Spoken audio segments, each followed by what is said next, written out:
mensaje que vimos de esta serie lo hicimos entrando en el Sermón del Monte, en las primeras bienaventuranzas. Hablábamos de que un cristiano es alguien que llora y hablábamos de nuestra relación con el pecado, de reconocer nuestra miseria espiritual y de ser sensibles a la realidad del pecado.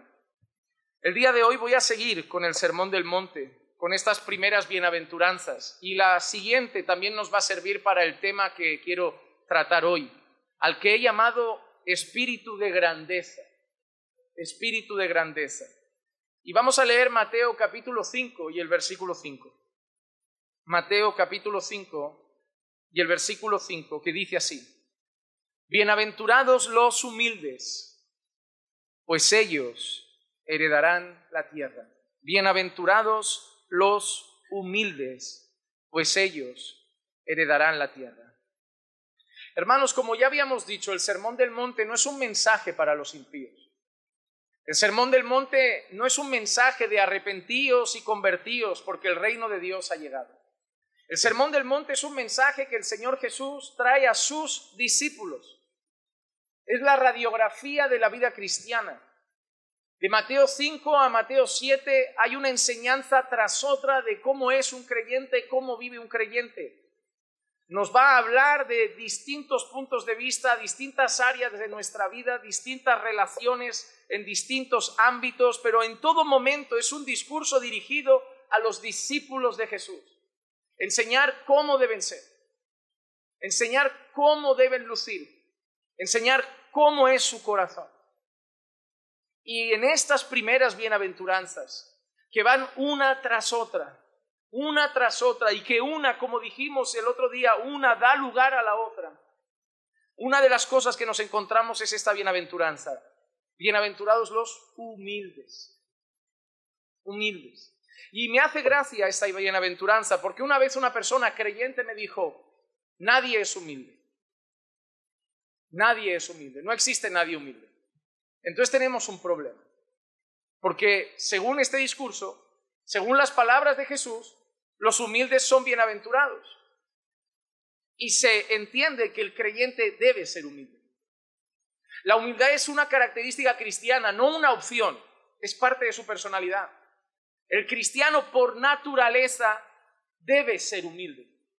Es una contradicción un cristiano que no es humilde. Si yo ya doy por hecho, yo no soy humilde, pues cuestiónate tu fe. Porque teóricamente debes ser humilde si eres cristiano. Este mensaje lo dice. Jesús llama a imitarlo en una ocasión. ¿Y qué quiere que imitemos de él? Siendo sus discípulos. Aprended de mí que soy manso y humilde. Jesús espera humildad en su pueblo. No podemos entonces afirmar, porque tengo luchas con el orgullo, yo no soy humilde. O pretender una falsa humildad. Nosotros debemos ser humildes. Si somos creyentes, tenemos que ser humildes. Un cristiano es humilde. Mira lo que dice Richard Baxter. El propósito mismo del Evangelio es humillarnos. Y la obra de la gracia comienza y se lleva a cabo en la humillación. La humildad no es un mero adorno del cristiano, sino una parte esencial de la nueva criatura. Es una contradicción en términos ser cristiano y no ser humilde. No se puede ser cristiano y no ser humilde, es contradictorio, porque para ser cristiano debes haberte humillado ante Dios. No puedes ser cristiano, no puedes haber nacido de nuevo si no has pasado el valle de la humillación, si no has reconocido tu miseria, si no has reconocido que eres insignificante, si no has reconocido que eres incapaz de salvarte. No puedes ser salvo a menos que primero seas humillado por el Evangelio. El Evangelio es un mensaje que te humilla. El Evangelio no empodera. El Evangelio no es un mensaje motivacional. El Evangelio es un mensaje que motiva, no, que humilla. Porque el Evangelio es el mensaje de que no te puedes salvar a ti mismo. El Evangelio es el mensaje de que tú no das la talla espiritualmente. El Evangelio es el mensaje de que tú no puedes cumplir la ley de Dios.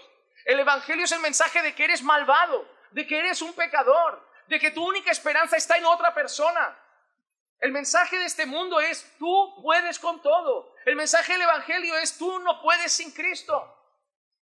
Y entonces, para haber llegado a ser una nueva criatura, para haber llegado a ser un discípulo de Jesús, hemos tenido que pasar primero la humillación de nuestros corazones al decir: yo no puedo, no valgo, soy un pecador, destituido de la gloria de Dios, incapaz de salvarme por mis méritos, incapaz de alcanzar mi propia justicia, y mi única esperanza está en otro y nunca estará en mí. Y el mensaje del Evangelio no es una humillación momentánea, es una humillación constante, porque el mensaje del Evangelio no es: ahora que eres salvo ya depende de ti. No, sigue sin depender de ti, sigue dependiendo de otro. El mensaje del Evangelio cada día nos recuerda: alejados de mí, nada podéis hacer. No nos tuvimos que humillar un día para ser salvos, nos humillamos cada día. ¿Qué hacemos cuando oramos? Hermanos, la oración, aunque muchos lo vean como el acto de un superhéroe que va a conquistar montañas, la oración es el mayor acto de humillación. La oración es un grito de desesperanza, es un grito de debilidad, es un grito de dependencia, es un grito de te necesito, es un grito de guíame, ayúdame, socórreme, auxíliame. Es el grito de yo no puedo, es el grito de te necesito, Señor. La vida del creyente es una vida de humillación tras humillación tras humillación, pero no en que nos humillan, en que nos humillamos a nosotros mismos, en que humillamos nuestro propio corazón. No necesito que venga alguien del mundo para decirme: no vales. Ya lo digo yo, me lo digo a mí mismo: no valgo. Soy un vil pecador necesitado de la gracia de Dios todos los días de mi vida. Desde que me levanto hasta que anochece, desde que despierto hasta que me acuesto, soy un necesitado de su gracia. Soy incapaz de valerme por mí mismo. Soy incapaz de agradar a Dios por mis propias fuerzas. Si no es por la obra del Espíritu en mí, no consigo nada. Y en el momento en que renuncio a la oración, en el momento en que renuncio a buscarlo y me apoyo en mi criterio y en mis fuerzas, voy dando tropiezos. Y vuelvo corriendo a orar, y vuelvo corriendo arrepentido de: Señor, ¿por qué no oré más? ¿Por qué no te busqué más? Porque cada vez que vuelvo a apoyarme en mi propia fuerza es un fracaso tras otro. El Evangelio humilla. Por eso el creyente es humilde. No hay lugar para el orgullo en el corazón cristiano. Porque el orgullo es todo lo contradictorio a la gracia. Hay lugar para el orgullo en el legalista. Hay lugar para el orgullo en el fariseo que dice: yo diezmo, yo ayuno, yo oro. Para eso sí. Hay lugar para el orgullo para esos que dicen: yo no soy como ese vil pecador. Para ellos sí hay lugar para el orgullo. Pero para los discípulos de Jesús no. Porque nosotros somos como el publicano. Somos el humillado, el que dice: no soy digno, no puedo. No merezco tu perdón, no merezco tu bondad, no merezco tu misericordia. Ese somos nosotros. Y reconocemos día tras día que la seguimos sin merecer. Por eso son bienaventurados los humildes. Aquellos que se han humillado ante Dios son dichosos, porque son los que van a heredar la tierra. Está hablando de los salvos, está hablando de los que han nacido de nuevo, está hablando de los que verdaderamente son nueva criatura en Cristo. Y una parte esencial de ellos es que son humildes. Son humildes. Y hoy vamos a hablar de eso. Vamos a hablar de la necesidad de humildad en nuestra vida. Vamos a hablar de la lucha que tenemos con el deseo de aparecer, con el deseo de ser el más grande de la fiesta, el más santo de la iglesia, el mejor de los predicadores. Porque te digo una cosa, hermano: si tú eres de los que están en la iglesia y comparas siempre a los otros, que si el hermano tiene la barba mal afeitada, que si la hermana la falda no es tan larga, que si el hermano el pelo le sobran 2 dedos, que si la hermana el maquillaje está demasiado fuerte, si ese es tu corazón, tú no estás entre los humildes, tú estás entre los orgullosos, porque no hay gracia en eso. No hay gracia, porque en el fondo eso nace de alguien que cree que sí da la talla y se mide con otros que no la dan como él. Hoy vamos a hablar de eso, del deseo de protagonismo, del afán por aparecer, del espíritu de grandeza. que está en nuestro corazón. Vamos a analizar varios pasajes y pasear por la Escritura. Y espero que cada uno de ellos de alguna manera hable a nuestro corazón. Lo primero que vemos en la Escritura, que hasta los hombres más grandes y poderosos de esta tierra tienen que reconocer que no son nada. Lean conmigo Job capítulo 1, los versículos 1 al 3, donde dice: Hubo un hombre en la tierra de Uz llamado Job, y era aquel hombre intachable, recto, temeroso de Dios y apartado del mal.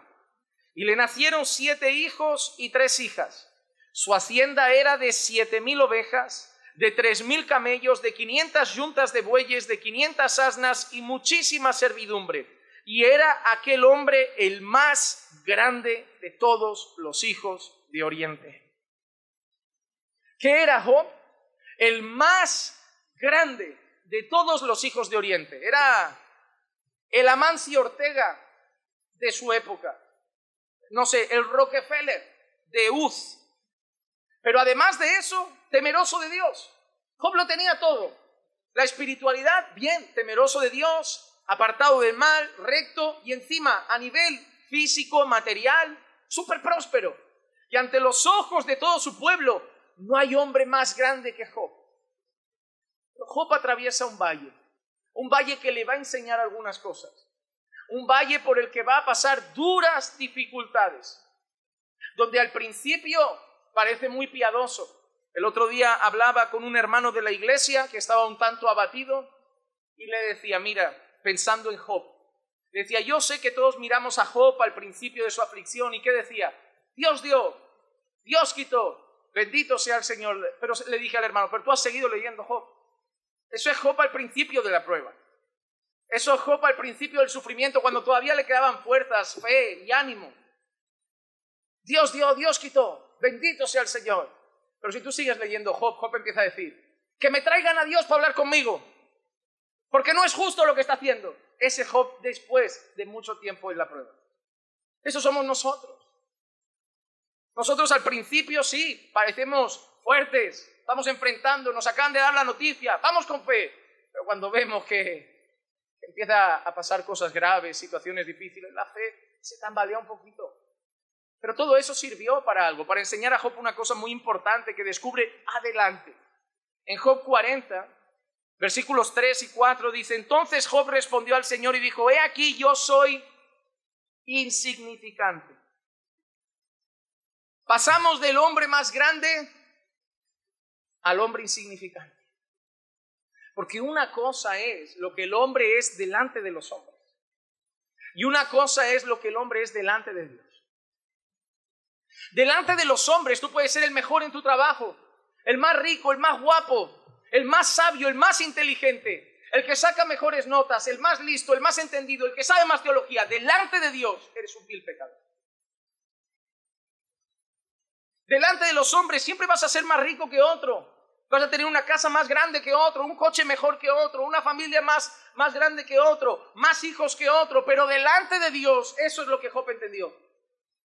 Que una cosa es cómo lo ven los hombres y otra cosa es cómo somos delante de Dios. Y delante de Dios no hay hombres grandes. Él era grande, el hombre más grande delante de los hombres, el hombre más grande de su tierra. Pero ante Dios no hay grandeza. Ante Dios todos somos insignificantes. Y Job lo vio. Pasó de ser el más grande a estar en la ruina, a no tener a sus hijos, a estar enfermo, necesitado, desamparado y además criticado por los que antes lo alababan. Job tenía que reconocer su verdadera condición delante de Dios, que no era el hombre más grande. Y Job lo dice con su boca, aquí yo soy insignificante. Y eso es algo que debemos entender. Que no importa cuánto nos aplaudan los hombres, no importa cuánto nos alaben los hombres, no importa que los hombres nos quieran en el centro de su mesa, que nos hagan un coro alrededor para escucharnos mientras damos cátedra. Ante Dios seguimos siendo insignificantes. A veces nos gusta más estar con los hombres que con Dios por eso. Porque de los hombres recibimos elogios, aplausos. Nos gusta que nos llamen para darle nuestros consejos, nos gusta ser el guía, pero delante de Dios pasamos menos rato porque ante Dios nosotros somos muy pequeños. Y al hombre le cuesta verse pequeño. Al hombre le cuesta reconocer lo que todos debemos reconocer, como hacía Juan el Bautista. Es necesario que él crezca y que yo mengüe. Ayer estaba reflexionando junto a unos hermanos en el Evangelio de Juan. Y Juan, en el Evangelio, al principio, en el capítulo 1, dice que él debería ser primero, porque Juan tenía un poco más de edad que Jesús y llevaba más tiempo predicando que Jesús. Y en aquel contexto eso era muy importante, la edad y el tiempo de ministerio, se honraba mucho. Es como que llega un predicador más joven, un predicador nuevo, pero ahí está el predicador que lleva años de experiencia y además es un poco mayor, había que respetarlo.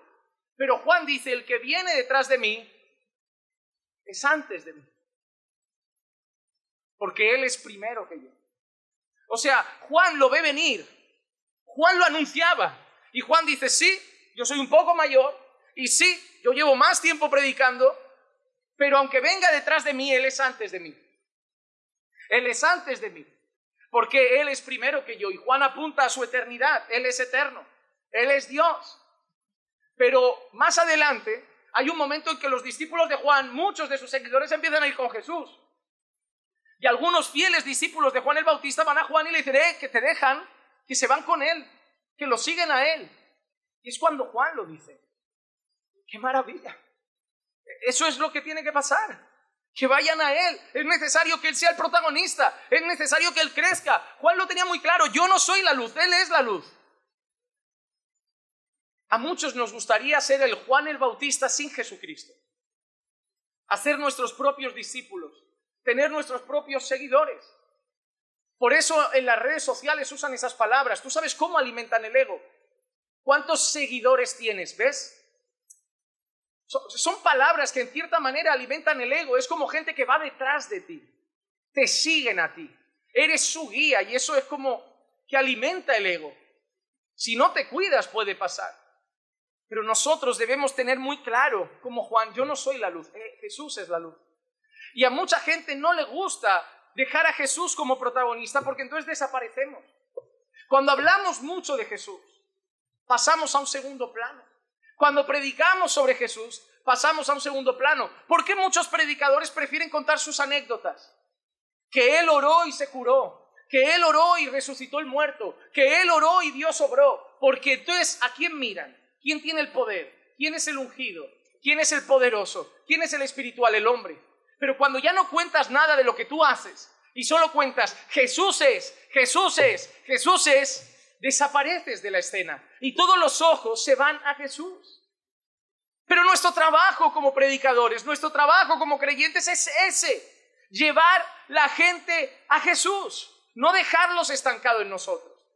Hermanos, nosotros somos tuberías conductoras de agua. En nuestra casa, por ejemplo, tenemos grifos, pero no es la fuente lo que tengo en casa, tengo un grifo. Si la fuente la cortan, en mi casa no hay agua. Lo que yo tengo es un grifo. Hermano, nosotros somos grifos, no somos la fuente. La fuente es Jesús. El agua que nosotros podemos ofrecer a las personas depende de la fuente. Si no estamos en la fuente, no hay agua para dar. Cuando la Biblia dice que de nosotros fluirán ríos de agua viva, es porque estamos en la fuente, estamos en el río y ahora somos solo tuberías. Y debemos dar gloria a Dios por poder ser tuberías de la fuente de agua viva. Nosotros no tenemos que tener el deseo de ser el más grande entre los hombres. Tenemos que hacer que Jesús sea el principal entre los hombres. Pero nosotros debemos reconocer siempre eso, humillarnos ante Dios y reconocer como Job, soy insignificante. Hace años, me invitaron a predicar por primera vez a una iglesia que yo tenía, ¿cómo lo puedo explicar para que se entienda? Si fuera fútbol, iba a jugar en Champions por primera vez, siendo el Alavés, el Betis, mi querido Betis, y iba a jugar en el campo del Chelsea. ¿Qué hice?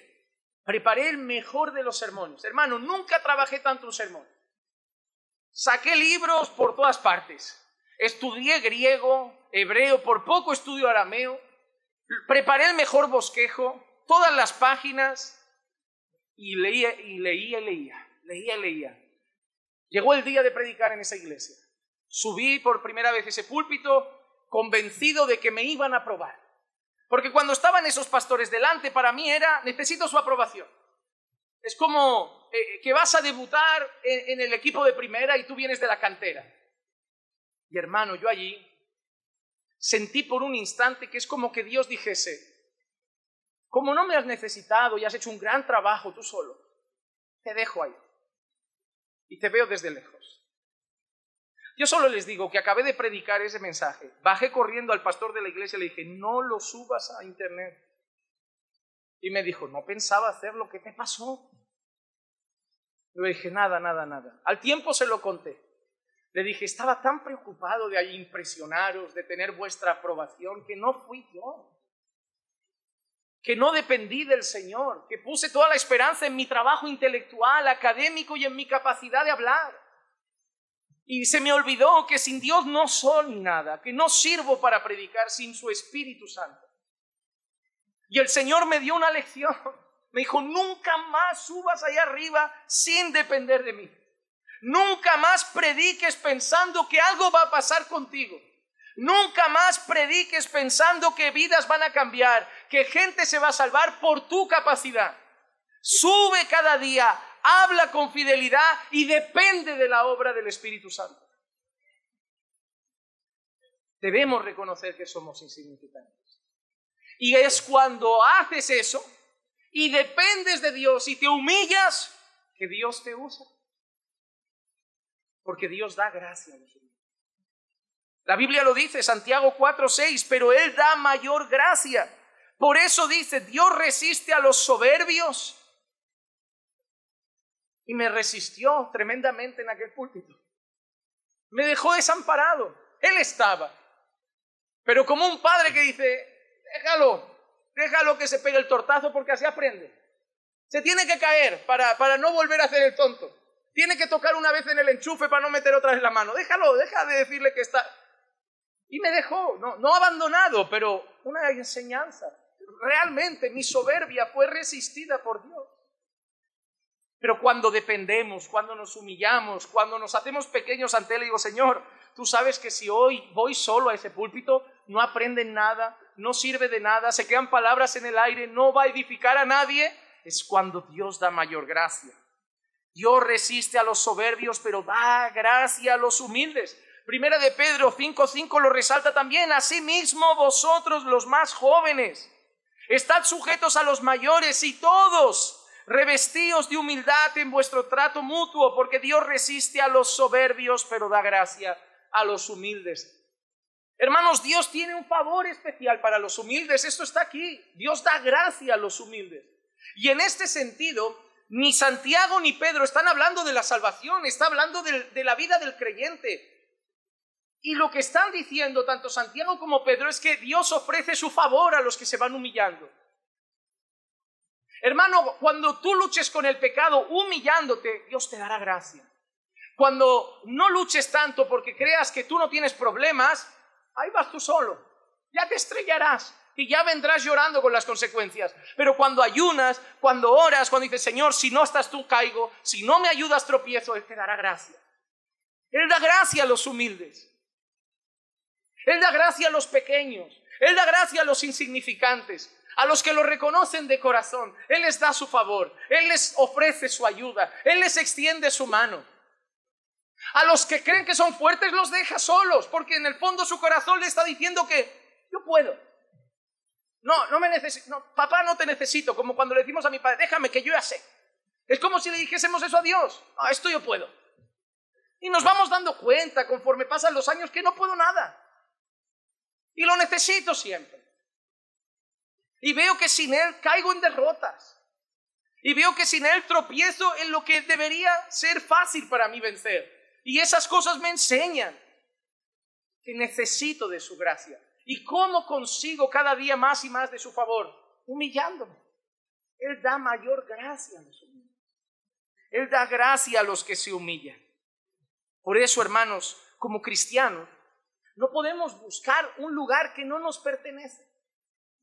Tenemos que saber cuál es nuestro lugar en esta historia. Y yo creo que el problema nuestro es que muchas veces se nos olvida cuál es nuestro lugar. ¿Sabes? Incluso con el trato de las personas. Se nos olvida cuál es nuestro lugar. Tratamos con arrogancia a un jefe al que debemos estar sometidos. Gritamos a un esposo al que debemos estar sometidos. Tratamos mal a un padre al que debemos honrar, porque se nos olvida cuál es nuestro lugar en esa relación. Se nos olvida cuál es nuestro lugar en esa historia. Un hijo nunca le levantará la voz a un padre, nunca le faltará el respeto, porque él sabe cuál es su lugar. Él es hijo y debe honrarlo. Pero cuando se te olvida tu lugar y quieres empezar a ocupar otros lugares, es cuando la cosa se va a complicar. Hubo alguien en la historia que quiso ocupar un lugar que no era suyo y salió muy mal. Isaías capítulo 14 y el versículo 13 dice: pero tú dijiste en tu corazón, subiré al cielo, por encima de las estrellas de Dios, levantaré mi trono y me sentaré en el monte de la asamblea, en el extremo norte. Este texto apunta a la rebelión de Satanás. Este texto apunta al deseo que hubo en el corazón de Satanás de ocupar el lugar de Dios. Y eso pasa en nuestras vidas. No, yo nunca haré eso. Cuando tú quieres tomar rumbo en tu vida sin consultar a Dios, te vuelves tu propio Dios. Porque, ¿qué estás haciendo? Es mi vida y yo la manejo como quiero. No necesito a Dios, yo soy mi propio Dios. Yo gobierno mi propia vida. En cierta manera, de alguna forma, quieres ocupar el lugar que le pertenece a Dios. Él es tu pastor, Él es tu guía. Él no es solo un amuleto para protegerte. Él es tu Señor, Él manda. Él no está para que tú hagas lo que quieres y Él detrás tuyo bendiciendo. Él está para que tú hagas lo que Él quiere. Deja de pensar que la vida con Dios se trata de vivir tu vida pidiendo su bendición. Se trata de vivir tu vida haciendo su voluntad. Y entonces será bendito, porque su voluntad siempre tendrá su bendición. Entonces, nosotros no podemos querer ocupar un lugar que no nos pertenece. No podemos querer ser el Dios de nuestra propia existencia. No podemos querer ser el Dios de nuestra casa, el Dios de nuestra iglesia, el Dios de nuestra comunidad, el Dios de nuestra propia vida. Solo hay un Dios. Nunca debemos querer ocupar su lugar. Debemos reconocer que nosotros somos sus siervos, sus hijos, sus criaturas, y someternos a Él. Guardar nuestro corazón humillado ante Él. Nunca dar lugar a la soberbia. Hermano, déjame hacerte una pregunta. ¿Te preocupa que Dios te aborrezca? Cuando yo leo en la Biblia, a Jacob amé y a Esaú aborrecí, a mí esa palabra es fuerte, hermano. ¿Te preocupa que Dios te mire y diga, te aborrezco? Te debería preocupar. Es una palabra fuerte. Es sentir profundo rechazo por algo. Aborrecer algo es eso. Yo soy una persona que aborrezco el aborto. No simpatizo, no lo miro y me molesta un poco, lo aborrezco. Aborrezco el aborto. Aborrezco que un niño con una discapacidad vengan otros y le peguen, se burlen. Lo aborrezco. No es que me ira. Yo voy por la calle y yo veo un grupo de chavales riéndose, burlándose, pegando o aprovechándose de un niño con una dificultad y me lleno de ira. Me da mucho coraje. Es que es aborrecer la injusticia. Cuando yo leo que un padre ha ahogado a sus hijos, le ha prendido fuego, ha matado a los niños, o sea, me da ira. Y tenemos que entender eso. Pastor, pero la ira, cuidado. Bueno, hay una ira normal, Hay una ira justa. Por eso la Biblia dice, airaos, pero no pequéis. Es decir, si a ti te dicen que un hombre ha salido por la calle y ha abusado de tu hija, como me digas que das palmas de alegría, eso es raro. Es normal airarse. Lo que debes que es someter esa ira para no acabar pecando, porque lo que a lo mejor te va a pedir el cuerpo es una reacción violenta. Pero airarte es normal. Airarte cuando alguien se burla de Jesús es normal. O sea, nuestro corazón debería ser... ¿Cómo se sintió Jesús cuando vio a los cambistas en el templo? Pasó y, bueno, cada quien con lo suyo, hay que orar por ellos. No tiró las mesas, los reprendió, sacó un látigo. Eso es la santa ira de Dios. La santa ira de Dios manifestada en Jesús. Airarse por algunos motivos es normal. Ahora, lo que tú sientes por el aborto, por las injusticias, lo que tú sientes por esas cosas, ahora imagínate que Dios lo llegue a sentir por ti, por algo que estás haciendo. Que en algún momento Dios te esté mirando y piense y sienta exactamente lo mismo y más, porque Él es santo, sobre tu vida. ¿Te preocupa?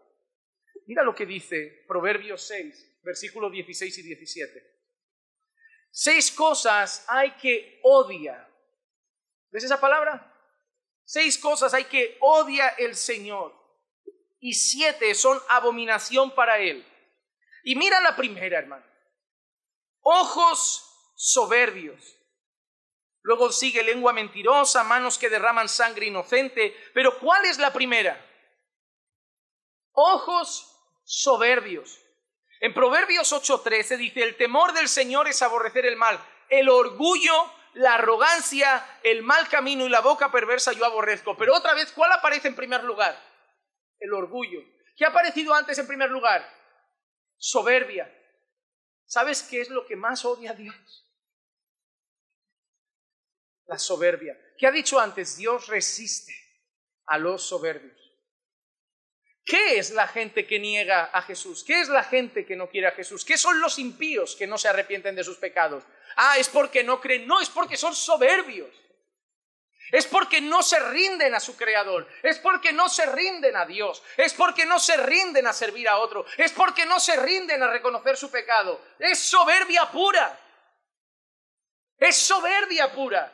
Es decirle a alguien diminuto, al Dios del universo, no te quiero. Es pura soberbia y Dios lo resiste. Hermanos, Dios no está llorando detrás de ellos, suplicando para que lo quieran. Dios los aborrece. Dios los resiste. Por eso la Biblia dice que Dios se levanta airado cada día contra todo el que practica iniquidad. Dios no se levanta feliz o llorando por las esquinas, está airado. Lo odian y pecan contra Él día tras día. Y entre todas las cosas que Salomón relata que Dios aborrece, la primera que siempre aparece es el orgullo y la soberbia. Hablaba hoy con el hermano Saucedo en la cocina y hablaba de un libro que me ayudó mucho, por si lo quieren comprar un día. Se llama Pecados Respetables. Y le decía que tenemos un serio problema con algunos pecados, que los dejamos de ver tan graves. Por ejemplo, en la iglesia nos alarmamos mucho cuando alguien ha caído en fornicación. Lo vemos como si fuera el maldito de la congregación. O un chico joven que nos dice que ha caído en inmoralidad. Ya está, ese no es creyente. Porque tenemos ciertos pecados que son como para nosotros más escandalosos y es realmente grave porque, por ejemplo, Pablo a los Corintios habla de la inmoralidad como un pecado sumamente grave. No hay que rebajarlo. Pero existen ciertos pecados a los que nos volvemos insensibles. Como son más comunes, como los tienen todos, no pasa nada. Ese grito que doy de vez en cuando, esa ira descontrolada, esa falta de paciencia, ese orgullo. Pero eso, comparado con la inmoralidad. Pero qué curioso, el orgullo se vuelve algo normal. Pero en todo lo que Dios dice que odia, lo primero es el orgullo.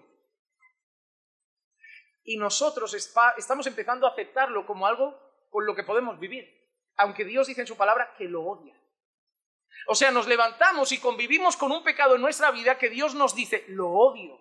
Literalmente lo odio, lo aborrezco, lo abomino. Y nos acostumbramos a él.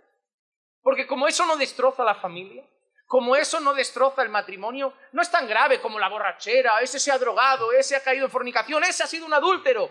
Es gravísimo eso. Pero cuidado, que es igualmente grave el orgullo. Es igualmente grave eso. Debemos entender que hay gravedad en los pecados que creemos que son pequeños, porque no son pequeños ante Dios. Hermano, que los haga más gente, que sean más comunes, no lo hace bueno. Todos luchamos con el orgullo, todos igual no. No puedes pensar que todo el ser humano es orgulloso. No. ¿Cómo puedes decir eso? ¿Somos creyentes? ¿Debemos ser humildes? Entonces, ¿qué cristianismo vivimos? Todos luchamos, no, todos no luchamos igual con todas las cosas. Y esos pecados que te llegan a parecer suaves, orgullo, arrogancia, boca perversa, mira, boca perversa. ¿Cuántas veces haces un comentario indebido de un hermano? Hablas de un hermano sin que esté presente. Hermano, estamos haciendo la lista de lo que Dios odia. Pero tranquilos, porque como ya no adulteramos, no nos emborrachamos y no nos drogamos, todo está bien. Estamos cumpliendo la lista de lo que Dios odia. Se nos va la lengua y el orgullo y Dios nos dice que lo odia. Deberíamos llorar cada día cuando decimos un comentario que no teníamos que haber dicho. Deberíamos llorar cada día cuando nos corrigen y salta nuestro orgullo. Dios odia eso. El orgullo es el reflejo de Satanás, no el de Cristo. La soberbia es el reflejo del diablo, no el de nuestro Señor. No podemos aceptarlo como normal. No, hermano, debemos buscar humillarnos todos los días. Pero luchamos en nuestros corazones muchas veces con el deseo de ser grandes. Y eso le puede pasar a los discípulos. Puede pasar en la iglesia. Te voy a mostrar el caso más sencillo. Marcos capítulo 9, versículo 33 al 35. Y llegaron a Capernaum y estando ya en casa, les preguntaba, ¿qué discutíais por el camino? Pero ellos guardaron silencio, porque en el camino habían discutido entre sí quién de ellos era el mayor. Sentándose, llamó a los 12 y les dijo, si alguno quiere ser el primero, será el último de todos y el servidor de todos. ¿Qué habían discutido en el camino? ¿Quién de ellos era el mayor? Entre los discípulos, ¿cuál era el tema? ¿Quién de ellos era el mayor? Y cuando Jesús les dice, ¿qué habéis hablado? ¿Qué estabais hablando? ¿Qué cuchicheabais por ahí atrás? Les dio hasta vergüenza decirlo. ¿Sabes? Hay una realidad en el corazón, aunque nos dé vergüenza decirla con nuestra boca. El deseo de aparecer, el deseo de protagonismo, el deseo de brillar, el deseo de ser la estrella. ¿Por qué mucha gente en las congregaciones solo busca los ministerios donde hay un micrófono, donde hay una cámara? ¿Por qué lo anónimo tiene menos voluntarios que lo público? Porque en el fondo queremos ser vistos. Yo, si no es para que me aplaudan, para que luego me digan cómo Dios te usa, no lo voy a hacer. Y no es que debamos evitar estar aquí, pero si Dios nos llama para estar, no debe ser el anhelo de nuestro corazón ser el que está delante de los ojos de las personas. Es más, estar aquí es una gran responsabilidad. La propia palabra dice, ¿por qué queréis ser maestros muchos de vosotros? Mayor condenación hay para vosotros. Debería darnos temor. Pero mucha gente quiere eso. Solo quiere ministerios donde hay focos encima. Mira, por ejemplo, cómo son las escenas de muchas congregaciones hoy a la hora de alabanza. Se apagan las luces y los focos sobre las estrellas, el grupo. Como un concierto. Se apagan las luces para dar otro ambiente y el escenario se ilumina con los focos sobre el cantante, con los focos sobre el batería, con los focos sobre el guitarrista, porque en el fondo nos gusta tener el foco. Nos gusta el reconocimiento público. Mira el deseo de ellos. ¿Quién de ellos era el más grande? O sea, habían apóstoles y la discusión era, ¿pero cuál es el apóstol principal? Una vez una persona que visitó la iglesia preguntó, ¿cuántos pastores hay en la iglesia? Y digo, ahora mismo somos 2. ¿Y cuál es el principal? Y yo le dije, ninguno. Somos 2. Ya, pero siempre hay uno. ¿Siempre hay uno qué? Bueno, el que está por encima. Aquí. A la luz de la palabra eso no existe. A la luz de la palabra no hay pastor secundario, copastor, pastor. A la luz de la palabra hay pastores. Ah, pero este llegó más tarde. ¿Y qué? Si Dios lo ha llamado al ministerio, si Dios lo ha colocado a la luz de la Biblia, tiene la misma autoridad que el que lleva 50 años ahí. No hay esa jerarquía en las Escrituras. No está en la Biblia esa jerarquía. Pero ¿cuál era el deseo de los apóstoles? ¿Cuál era el principal? ¿Cuál era el primero? ¿Cuál era el más importante? Tenemos eso. Nos gustan los rótulos, nos gustan los cargos y el reconocimiento público. Nos gusta tener autoridad sobre la gente, nos gusta mandar sobre las personas, nos gusta creer que estamos un escalón por encima. Por eso el discurso de los coaches, el discurso de los motivadores nos entra en el corazón, porque nos dice que hemos nacido para ser grandes, porque nos dice que hemos nacido para ser el jefe y no el empleado. ¿Cuál es el discurso del Evangelio de la Prosperidad? Has nacido para ser cabeza y no cola. Es torcer versículos bíblicos para alimentar tu ego. Tú no has nacido para ser empleado de nadie, has nacido para ser empresario. Tú no has nacido para estar bajo la dirección de nadie, has nacido para dirigir. No, hermano, eso es un peligro para nuestros corazones. Algunas veces Dios nos levanta y nos coloca en lugares donde debemos dirigir, donde debemos estar delante, pero te aseguro algo, es un arduo trabajo. Hay muchas personas que han sido jefes, por ejemplo, mucho tiempo en su vida y te dirían, yo prefiero 1000 veces ser empleado, un sueldo fijo y no calentarme la cabeza. El que nunca ha sido jefe anhela ser jefe, pero cuando eres jefe un buen tiempo y sabes lo que conlleva trabajar con personas, guiar personas, corregir personas, todo eso, a veces quieres hasta renunciar y decir, ya, no doy más. Yo quiero simplemente llego, hago mis horas, mi trabajo, me pagan y me voy. Porque al final, ¿quién tiene más carga? ¿Quién toma mayores decisiones? ¿Quién se puede venir abajo más rápido? Es el jefe. Ser cabeza de una familia, ser el hombre de la casa, no es un juego, es una gran responsabilidad. Cuando Dios te pone al frente de algo, nunca es un juego. Por eso, cuando un profeta iba a suceder a otro profeta y le dijo, ¿qué quieres? ¿Qué quieres? La doble porción de lo tuyo. ¿Qué le respondió? ¡Qué maravilla! Vas a brillar. Le dijo, no, dura cosa pides. O sea, dura cosa pides. Que Dios te use más, que Dios te dé más. No, esto va a ser duro. Anhelamos muchas veces esas posiciones de honra. El primer lugar en las filas, en la mesa principal de los banquetes. O sentarnos a la diestra, como los discípulos en Marcos capítulo 10, un capítulo después de esto. Marcos capítulo 10, versículo 35 al 37. Y se le acercaron Jacobo y Juan, los hijos de Zebedeo, diciéndole, Maestro, queremos que hagas por nosotros lo que te pidamos. Y él les dijo, ¿qué queréis que haga por vosotros? Ellos le dijeron, concédenos que en tu gloria nos sentemos uno a tu derecha y el otro a tu izquierda. Algunos, si no entendemos el contexto, podemos pensar que es algo bonito. Pero es por cariño, quieren estar cerca, a derecha, a izquierda, quieren estar ahí al lado por estar cerca de Jesús. ¿Dónde está Jesús sentado? Ahora mismo. Esa posición no es cariño, es una posición de autoridad. Si tú, por ejemplo, ves una escena donde hay una película antigua de reyes, verás al rey principal en su trono y un trono quizá un poco más pequeño a la diestra de la reina. Son posiciones de honra, no tiene que ver con el cariño, no tiene que ver con las ganas de estar juntos, tiene que ver con que después de Jesús la autoridad recaía en la derecha y en la izquierda. Y esos discípulos lo que estaban pidiendo es, en tu reino déjanos ser tu mano derecha, déjanos ser los segundos, déjanos ser los que después de ti mandan. Y como los otros discípulos lo entendieron, ¿qué pasó en sus corazones? Versículo 41. Al oír esto, los 10 comenzaron a indignarse contra Jacobo y Juan. A veces hay gente que ve a un hermano, como decimos por aquí, haciéndole un poco la pelota al pastor, y algunos se indignan, ¿verdad? Ya quiere ser algo, ya quiere un carguito. Quiere ser el próximo diácono, ya quiere tener un ministerio, ya pronto lo vemos servir.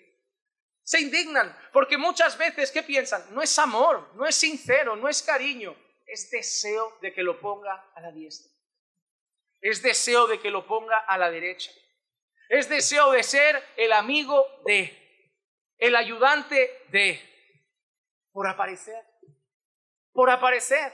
Y eso estaba en el corazón de discípulos de Jesús y puede estar en el nuestro, hermano. Puede llegar a nuestro corazón el deseo de querer ser protagonistas en la historia. Sin embargo, el Señor es especialista en, con pocas palabras, responder. Y en Marcos 10, el versículo 45, Jesús dijo: pero porque ni aun el Hijo del Hombre vino para ser servido, sino para servir y para dar su vida en rescate por muchos. Para ellos las posiciones de autoridad eran posiciones que iban a ser aplaudidos, honrados y servidos. Pero Jesús les enseña que autoridad en el reino de Dios, liderazgo en el reino de Dios, no es protagonismo, es servicio. Es ser el que más pies lava, es ser el que más va a orar, es ser el que más va a servir, es ser el que más va a llorar, es ser el que más va a sudar, es ser el que más va a barrer. Eso es servir en el reino de Dios. Eso es liderar en el reino de Dios. No tiene que ver con ser señor, tiene que ver con ser siervo. Nadie sirvió tanto como Moisés y fue el líder principal de la nación. Nadie sirvió después tanto como Josué y fue el líder principal de la nación. Porque en el reino de Dios los líderes no son señores, son siervos humildes. En el cristianismo el liderazgo está marcado por la humildad, no por la grandeza. No tenemos grandes pastores, no tenemos grandes predicadores. Tenemos hombres pequeños que dependen día tras día de la gracia de Dios. Tenemos líderes que pueden ser tremendamente usados por Dios, pero que reconocen mientras son usados por Dios que no pasan de vasos de barro en las manos de un poderoso alfarero. No. Y a veces tienen que caer algunos para que el Señor nos lo enseñe. A veces algunos tienen que tropezar, pecar, para darnos una lección a toda la iglesia y recordar que ellos también caen, que ellos no son infalibles, que ellos también pecan y que nuestra confianza no puede estar en ellos porque no son grandes. Y que si se ponen a trabajar y si se les olvida recurrir a la gracia de Dios y se descuidan, pueden tropezar y caer del lugar donde Dios los puso un día. Solo Dios es grande. Solo Dios. Y nosotros debemos guardar nuestro corazón de eso. ¿Quieres servir a tu iglesia? Examina tu corazón. Pero pastor, servir es lo que deberíamos querer todos. Sí, pero por las motivaciones correctas. Por las motivaciones correctas. Hay gente que por querer predicar es capaz de ir a otra iglesia donde le den el lugar. Yo he visto gente de todo tipo ya en estos años. Gente que busca una iglesia no porque sea más bíblica, sino porque va a poder predicar y quiere predicar. Ya está, es lo que quiere. Y si en esa no le dejan, buscará otra. Y si no le dejan, buscará otra. Y estará y dirá que está en la que el Señor le ha puesto, pero estará en la que Él eligió porque le dejaron hacer lo que Él quería.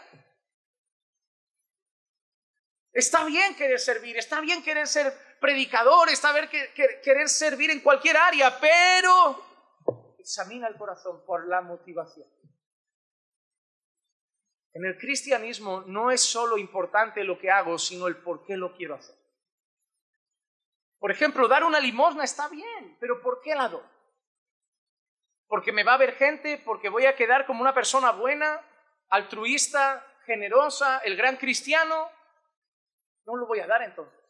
En el cristianismo lo importante no es solo la obra, es lo que motiva la obra. En el cristianismo hay que cuidar todo. Hay que cuidar el camino y hay que cuidar el motivo para trazar ese camino. Hay que examinar siempre el corazón. ¿Por qué quiero servir? ¿Por qué quiero evangelizar? ¿Por qué elijo ese ministerio? ¿Por qué quiero cantar en la alabanza? ¿Por qué me apunto al evangelismo? ¿Qué me motiva a hacer esas cosas? ¿Qué me motiva? Dios nos llama a servir, pero a servir con humildad. A servir con humildad. Jesús es el ejemplo vivo de eso. En Filipenses 2, 5 al 8, el apóstol Pablo nos llama a imitarlo a Él. Haya pues en vosotros esta actitud que hubo también en Cristo Jesús, el cual, aunque existía en forma de Dios, no consideró el ser igual a Dios como algo a que aferrarse, sino que se despojó de sí mismo, tomando forma de siervo, haciéndose semejante a los hombres, y hallándose en forma de hombre, se humilló a sí mismo, haciéndose obediente hasta la muerte y muerte de cruz. Mira lo que nos dice Pablo, mirad a Jesús. Es Dios. Es Dios. No tenía por qué lavar un pie, no tenía por qué servir a nadie, no tenía por qué ni siquiera encarnarse. Lo hizo como un acto de humillación. La encarnación de Cristo es un acto de humillación. Es el santo, todopoderoso, majestuoso Dios haciéndose hombre, habitando en medio de pecadores, lavando los pies de sus discípulos, aguantando los insultos, soportando la traición de Judas, aguantando la negación de Pedro, teniendo misericordia con Pedro, soportando las blasfemias de otros, los insultos de otros, haciendo bien a la gente y recibiendo ¿qué? Adoración, no de todos. Algunos solo veían el milagro y luego se iban. Se humilló. Y ese es nuestro ejemplo. Él, siendo Dios, se humilló. ¿Cómo no os vais a humillar vosotros, que sois hombres pecadores? ¿Cómo puede ser que Él, siendo Dios, se humille y vosotros, siendo hombres pecadores, queráis aparecer arriba? ¿Queráis ser grandes? ¿Queráis ser protagonistas? No, Él, que es el protagonista, se humilló. Nosotros debemos aprender de su humillación y humillarnos también. Hermano, debemos orar para que la humildad inunde nuestra vida. En nuestro trato familiar, en nuestro trato con la iglesia, en nuestro trato en el trabajo, en todo lo que hacemos, en cada comentario que vamos a hacer. Y verás cómo cambian tus conversaciones, tu tono al hablar, tu manera de tratar a la gente, de mirar a las personas. Debemos rogar ser humildes, porque somos discípulos de aquel que se humilló. Y lo debemos representar mostrando esa humillación en nosotros mismos. En nosotros mismos. En el creyente no hay lugar para la jactancia. No cabe el orgullo en nosotros. No puede ser. Sobre todo cuando entendemos a la luz de la palabra de a quién salvó Jesús. En 1 Corintios capítulo 1 versículos 26 a 29 el apóstol Pablo dice: pues considerad, hermanos, vuestro llamamiento. No hubo muchos sabios entre vosotros, no hubo muchos sabios conforme a la carne, ni muchos poderosos, ni muchos nobles, sino que Dios ha escogido lo necio del mundo para avergonzar a los sabios, y Dios ha escogido lo débil del mundo para avergonzar a lo que es fuerte, y lo vil y lo despreciado del mundo ha escogido Dios, lo que no es, para anular lo que es, para que nadie se jacte delante de Dios. Es decir, si tú estás hoy aquí, eres salvo, un hijo de Dios, reconoce que estás en esa lista. En la lista de lo que no es sabio, en la lista del débil, en la lista del vil y despreciable pecador, para que cuando estés delante de Dios no puedas jactarte en nada y saber que estás aquí por pura gracia. Jesús no vio potencial en ti, solo vio pecado en ti y aún así te salvó, para que cuando estés ante Él, Él se lleve la gloria. Tú no fuiste un gran fichaje. Jesús no es un ojeador buscando las estrellas para formar el gran equipo. No, esta es la cena. ¿Sabes de quién? La cena donde los soberbios no quieren ir y Jesús dice: pues tráeme al cojo, al ciego, al pobre, al mendigo, invítalo a nuestra mesa. Nosotros somos el pobre, el mendigo, el ciego, el despreciado, la prostituta, sentados a la mesa del rey. No hay lugar para la jactancia. No hay lugar para ello cuando entendemos el Evangelio. No hay lugar para ello. Y ahora que somos salvos, y ahora que entendemos esto, ¿cómo puede ser que nos midamos entre nosotros? Si ahora entiendo esto, que yo soy de lo vil, de lo necio, de lo débil, ahora ¿cómo puede ser que empiece, ahora que soy salvo, a mirar a otros en mi congregación y a empezar a hacer en mi mente y en mi corazón ranking? Buenos cristianos, malos cristianos, muy pecador, poco pecador, gran siervo de Dios, una mujer que vamos a cuestionar su fe, este es verdaderamente cristiano, gran hermano, poco hermano. ¿Por qué hacemos esto en el corazón? Ah, bueno, pastor, porque yo oro mucho y hay gente que no. Yo leo mucho y hay gente que no. Yo congrego siempre y hay hermanos que son más débiles para congregar. ¿Verdad? Puede ser que tú ores más que otros. Y puede ser que leas la Biblia más que otros. Y puede ser que por la gracia de Dios estés santificándote más que otros. Y puede ser que hayas vencido más pecados que otros. Y puede ser que tú como mujer ahora te vistas con mucha modestia y todavía hay una hermana por ahí que no lo ha entendido tanto como tú y va a otro ritmo. Y puede ser que hay un hermano también que va a otro ritmo en otras cosas. Y puede ser que tú ya estás haciendo culto familiar y hay otro hermano que todavía no. Pero ¿sabes qué me causa gracia? Que todos llegaron aquí sin nada de eso. Y una vez lo aprenden, ahora empiezan a exigirlo encima de otros como debes hacer, debes hacer, debes hacer, debes hacer. Y parece que lo han hecho toda su vida y el resto no dan la talla. Y yo los miro pensando, cuando tú llegaste a esta iglesia no hacías nada de esto. Y ahora los estás tratando como si lo hubieras hecho toda la vida y hubieras sido siempre el gran ejemplo a seguir. Estás orando mucho, gloria a Dios. Estás leyendo mucho la Biblia, gloria a Dios. Estás congregando todos los días, gloria a Dios. Te estás santificando, gloria a Dios. Estás venciendo tus pecados, gloria a Dios. Pero no olvides una cosa. En Filipenses capítulo 2, versículo 12 y 13 dice: así que, amados míos, tal como siempre habéis obedecido, no solo en mi presencia, sino ahora mucho más en mi ausencia, ocupaos en vuestra salvación con temor y temblor. Porque Dios es. ¿Qué dice? Porque Dios es quien obra en vosotros, tanto el querer como el hacer para su beneplácito. Si tú estás orando, es porque Dios te está moviendo a orar. Si tú estás leyendo la Biblia, es porque Dios te está moviendo a leer. Si tú estás más firme y congregando, es porque Dios te está fortaleciendo. Si tú estás venciendo tus pecados, es porque Dios está poniendo el querer en ti. Así que no mires a otros como si ellos fueran mediocres y tú el gran santo, sino que míralos con gracia. Y ruega a Dios que lo mismo que está haciendo en tu corazón lo haga en ellos. Porque tú no lo hiciste siempre. Y si ahora tu corazón se impulsa a orar y tiene deseo de Dios y deseo de congregar y en otro hermano no lo ves, no te midas con él, ruega por él. Y di: Señor, así como estás moviendo mi corazón, mueve el del hermano. Quiero verlo más firme, quiero verlo así. En la iglesia no podemos medirnos los unos a los otros. No hay lugar para la jactancia. Si yo estoy orando más, leyendo más, estudiando más, aprendiendo más, es por la gracia de Dios. No puedo compararme con alguien que está a otro nivel. Es más, si yo veo a alguien débil, es mi responsabilidad como hermano ayudar al débil. Yo debo no decirle estás mal, es echarlo sobre mis hombros y decir: yo te ayudo, ora conmigo, lee conmigo. Vamos, que yo te enseño a hacer el devocional. Vamos, que vente a la iglesia, yo te llevo, quedamos antes, tomamos un café. Es implicarte en la vida. No es hablar con el otro de: mira, la hermana, no la veo bien, yo creo que va a dejar la iglesia. Es ayudar, es socorrer, es ser un instrumento de la gracia de Dios para la vida de esa persona. No puede haber comparación en la iglesia entre nosotros. Esto no significa que no se corrija el pecado. Esto no significa que no haya una disciplina oficial y que si alguien practica el pecado, tenemos que aplicar lo que dice la Escritura. Pero debe estar bañado de humildad.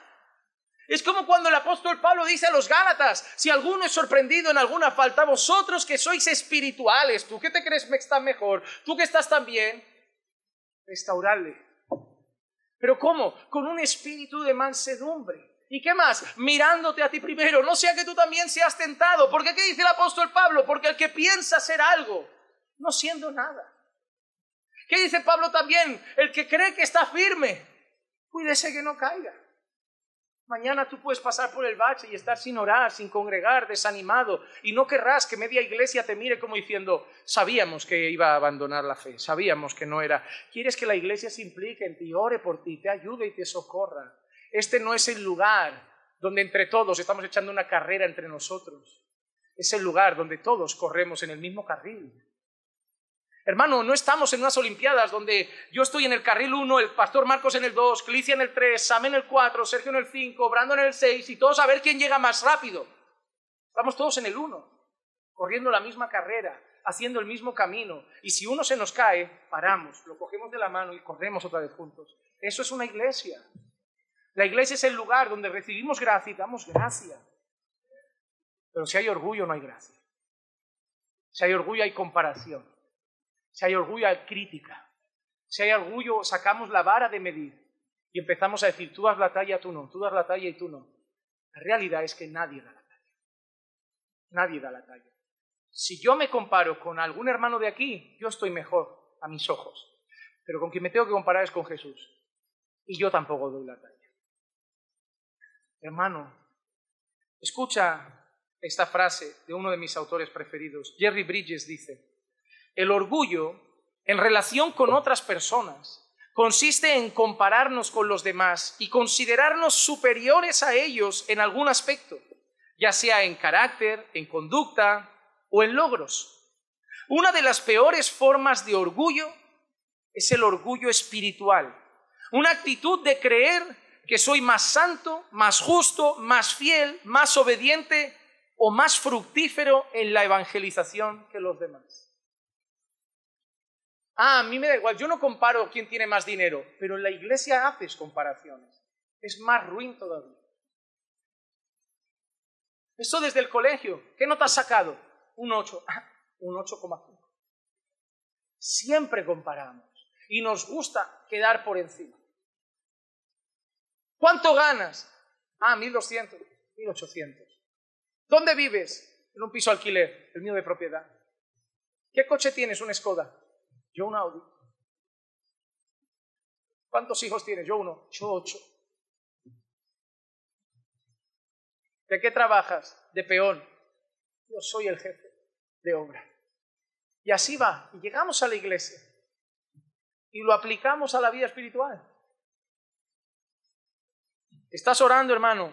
¿Cuánto oras? Bueno, estoy orando media horita. Yo ya oro una al día. ¿Y cómo va tu lectura bíblica? Ahí voy, despacito. Yo ya me leí la Biblia 2 veces este año.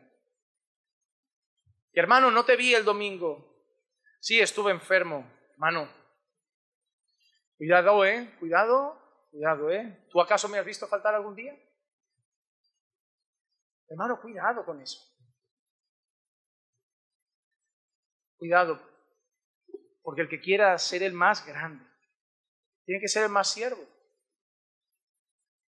Cuidado con buscar, compararte con otros hermanos débiles como tú, pecadores como tú, necesitados de la gracia de Dios como tú.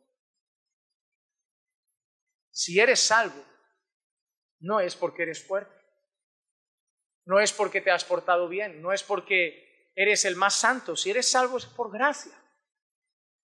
Y donde hay gracia tiene que haber humildad. En Romanos capítulo 4, versículos 2 al 5 dice: porque si Abraham fue justificado por las obras, tiene de qué jactarse, pero no para con Dios. Porque ¿qué dice la Escritura?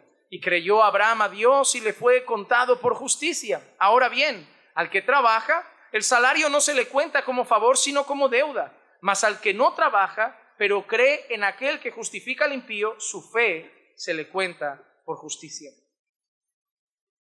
¿Qué está enseñando Pablo? Que si alguien creyese que se puede salvar por sus obras, entonces no es gracia, es un pago.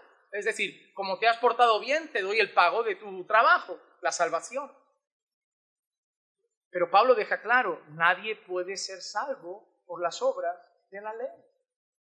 Abraham creyó y le fue contado por justicia, porque eso provoca que nadie tenga de qué jactarse ante Dios. La iglesia es el equipo de los pecadores redimidos por la gracia. No puede haber orgullo aquí dentro. Entiendo que haya orgullo ahí fuera donde la gente se cree autosuficiente. No puede haber orgullo en el lugar donde todos nos hemos tenido que humillar y reconocer que somos miserables. Y lo seguimos siendo. No éramos miserables. Seguimos siendo miserables, redimidos por la gracia de Dios. Necesitados de la gracia de Dios, necesitando ayudar a otros miserables pecadores en este camino. No podemos dar lugar al orgullo en medio de nosotros. Debemos abandonar todo espíritu de protagonismo, de grandeza, de querer ser el centro de las reuniones y cada día gritar a nuestro corazón: humíllate, humíllate. Stephen Charnock decía: una fe orgullosa es una contradicción tan grande como un diablo humilde. No puede ser. El evangelio y el orgullo no van de la mano. Si hay mucho orgullo en ti, quizá el evangelio no está en ti. Quizá no está el evangelio. Quizá tienes la religión de los escribas y fariseos. la de Nicodemo. Quizá tienes la religión del joven rico que llegó a Jesús y le dijo: Maestro bueno, ¿qué tengo que hacer para salvarme? ¿Conoces la ley? Claro, y la cumplo. A lo mejor eres ese joven que está aquí mirando a otros que no lo hacen tan bien y diciendo: yo lo cumplo todo. Yo ayuno, soy fiel a mi mujer, yo oro, yo congrego, yo leo la Biblia, yo... A lo mejor necesitas nacer de nuevo. Porque esas obras no pasan de trapos de inmundicia delante del Santo Dios. Hermano, el creyente que ha entendido el Evangelio y que sabe quién es, ese creyente, su corazón va a querer lo que dice el salmista en el Salmo 115 y en el versículo 1. El salmista solo dice una cosa: no a nosotros, Señor, sino a tu nombre sea la gloria. Vas a predicar, ok, pon eso en el corazón, no a mí, Señor, sino a ti la gloria. Has ido a evangelizar y el Señor te ha usado, y hoy ha venido aquí el que tú evangelizaste, y los otros que estaban evangelizando no traen a nadie, pero con los que tú hablas siempre vienes, no a nosotros, sino a ti, Señor. Unos plantan, otros riegan, el fruto es del Señor. Llevas en la iglesia poco y tus hijos están bien encaminados, mientras el otro hermano, su hijo, está rebelde. No a nosotros, sino a ti la gloria.